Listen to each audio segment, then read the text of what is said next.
Compañeros y compañeras, es un placer saludarles. Este es nuestro primer video del curso en torno al abordaje histórico de los métodos de estudio bíblico. Primero, queremos aclarar que los métodos de estudio bíblico son herramientas críticas que nos permiten abordar el texto a partir de preguntas sistemáticas.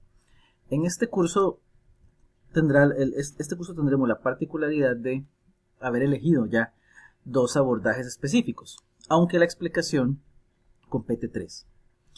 Desde nuestra perspectiva y desde la historia de la ciencia bíblica hay tres abordajes sumamente claros que han caracterizado la exégesis.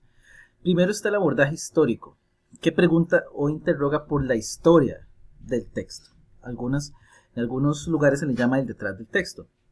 ¿Qué hacemos cuando abordamos el texto desde esta perspectiva? Bueno, leemos una narrativa como la de Génesis 2.3, por ejemplo, pero lo que nos interesa es preguntarnos por el origen y el proceso de composición, cómo se construyó ese texto que tenemos a la mano y que estamos leyendo.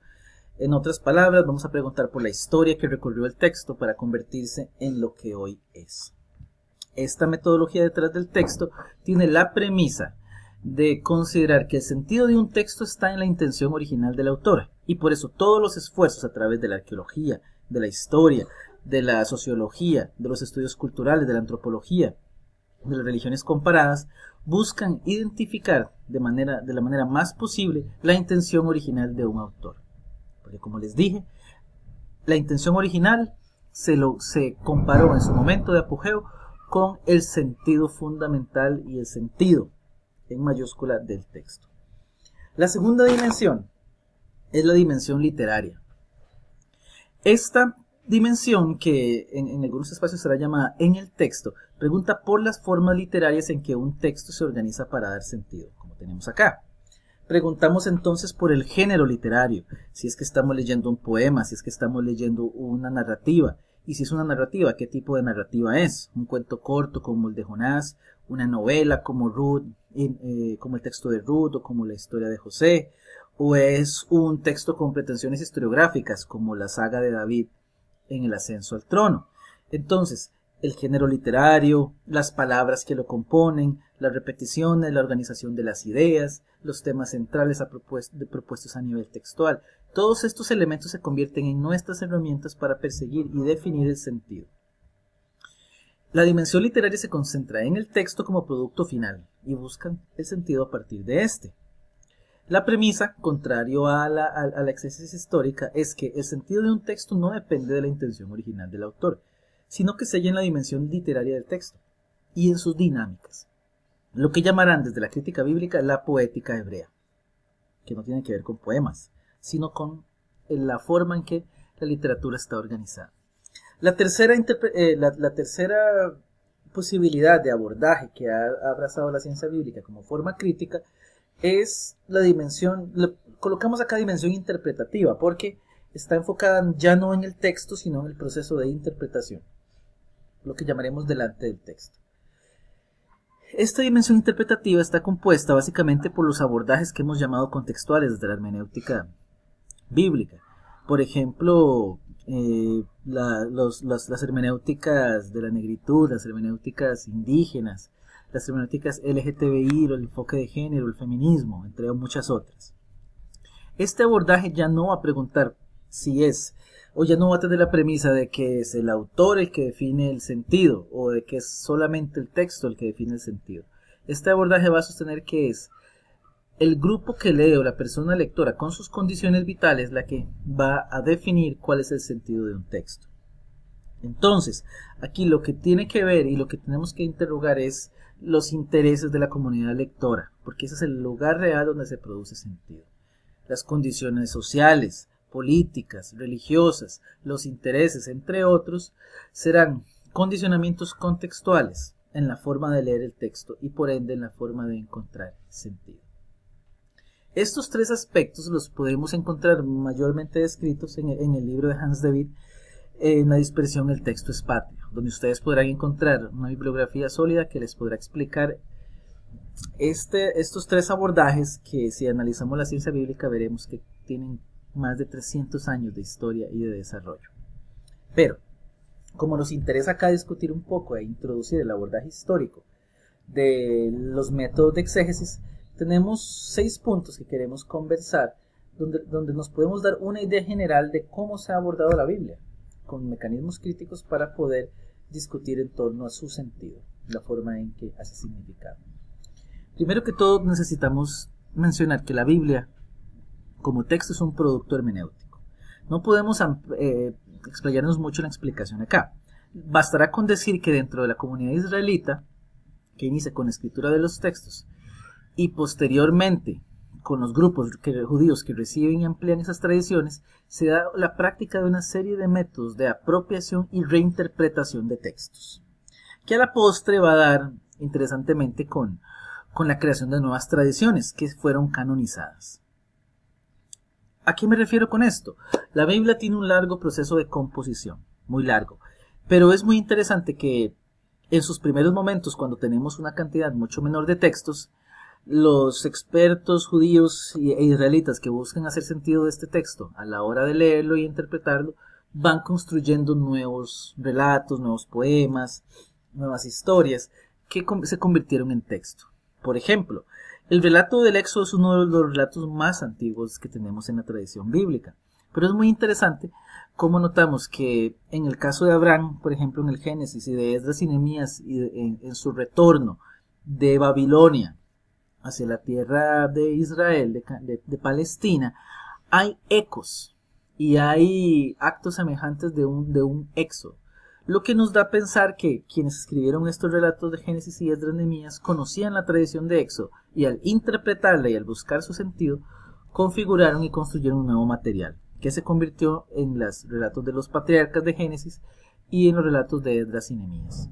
Por otro lado, el Nuevo Testamento tiene actualizaciones del texto antiguo, y términos como Halakha y Haggadah, e inclusive como el Midrash, indican construcciones de la exégesis judía para discutir el sentido antiguo y actual de un texto.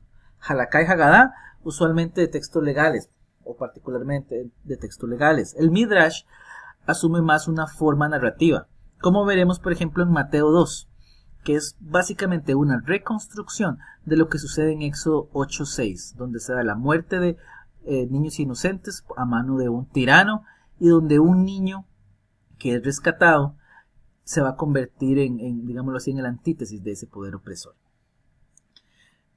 Vale aquí rescatar, y el punto principal es que hay formas de aproximación crítica a las tradiciones bíblicas ya antes del inicio del judaísmo dentro del texto bíblico, y que la Biblia misma está compuesta y conformada por diferentes métodos de exégesis.